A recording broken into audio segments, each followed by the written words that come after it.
Hello again guys, special video for you today. I'm still here in Myrtle Beach with my family, and while we've been out and about doing things, I've been on the lookout for things that I think you guys might find interesting. So we were down at a place called Broadway at the beach here at Myrtle Beach, and there's a shop at that place called RideMakerz. As we walked past it, I didn't give it a whole lot of thought at first, but then we walked inside just because I was curious. And they make custom RC cars. As you walk along the first wall, you'll see they have tons and tons of different options available. Lots of more traditional cars and big trucks and things like that. But then there's also a wall full of Disney and Marvel characters that have been sort of anthropomorphized into cars, or even things from the movie Cars. So you guys know that I couldn't say no to that. The base kits start out between $15 and about $35. Then you add another $25 or $30 on top of that to make it into an RC car, complete with remote control and either the normal street suspension or the large monster truck suspension. Each of the bodies have the option of doing the stock wheels and the stock rims, which are just plain flat black, or you can go to some upgraded ones. There are tons and tons of options available there. So I talked it over with my son. We went back and forth on it. We ended up deciding on the custom Myrtle Beach. I think it was like an RZ Vision something. You can see it from the clip. So once you've picked your body out, you go over and pick out what kind of sound pack that you want. There's one included by default that has some just standard sounds and a little bit of music, but there's a bunch of different upgraded ones you can do that are $3 a piece. One of the people that works there will take everything, put it into a basket for you and get you started.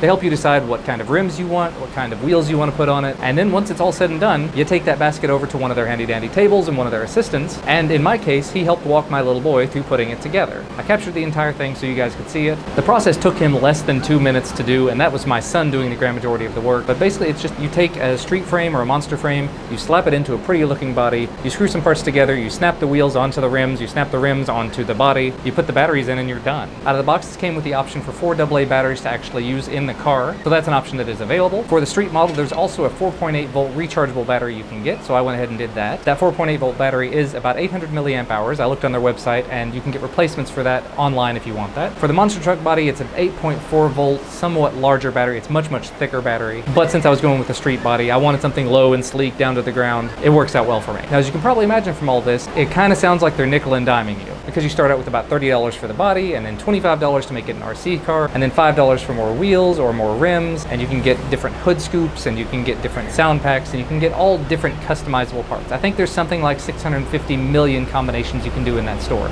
Probably more at this point. I just heard that from a YouTube video. But once we got it all assembled, the guy in the store gave my son the opportunity to go ahead and give it a small test drive using some AA batteries that they had in the store. It wasn't particularly fast, it wasn't terribly impressive, but again, those are the AA batteries they had in the store, probably didn't have a whole lot of charge to them. Then you get to the damage. Once we went to check out, it was about $85 or $90, which is an awful lot for an RC car. I know it's not a whole lot for one that really looks nice, but to me it felt like an awful lot. I've never bought an RC car before. So I got it back here to the hotel, I started testing it out a little bit. In the hallways here, I was not able to get it to go any farther than about 10 yards away before it would just stop responding entirely. But then I took my son up to the roof of the parking garage and he was able to drive it around, and he got a distance of about 30 yards, 30 meters or so before it would cut out and lose signal. And that is definitely pretty respectable. In case you're curious, this is the car itself. This is what it looks like. Give you a quick spin around of it and everything.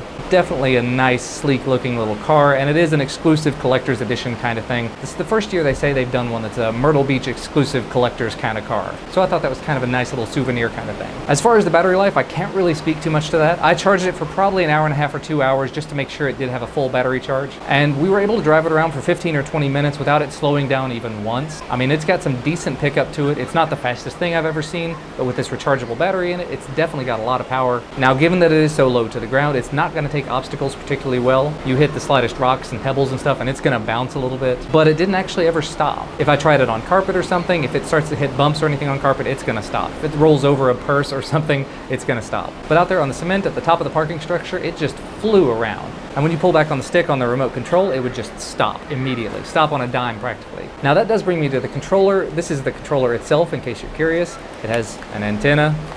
Not something I really would expect to see on a controller nowadays, but it gets the job done. And instead of being like the traditional RC car where you have kind of the gun style with a knob on it, this one almost looks like a tank because you have 2 sticks, but you have forward and back and left and right on there, and 3 different bands in case you want to have multiple cars in one location. Not the best controller in my opinion. Takes a 9 volt battery, which again is really odd, but the fact that with the 9 volt battery and 4 AA batteries I can power this car, and once my rechargeable battery is charged back up, I can use that for a good long while. They said it was something to the effect of an hour to an hour and a half, and that it would go they said in the neighborhood of 13 to 14 miles an hour maximum. Definitely not all that bad. So realistically, I just wanted to make this quick little video for you today. It's turned into a little bit of a longer video than I wanted, to show you this fun little shop that I found and give you the quick walkthrough of it. All in all, I am very pleased with how this thing turned out. I'm a big fan of the way that it looks. I'm a big fan of the way that it drives. If you find yourself in a place that has a RideMakerz, definitely go in and take a look around. But hopefully you've enjoyed some of the footage from this. And if you enjoyed this video, please do leave me a thumbs up down below the video and subscribe to receive more videos when they become available. I'm gonna head out with the family and go play mini golf now.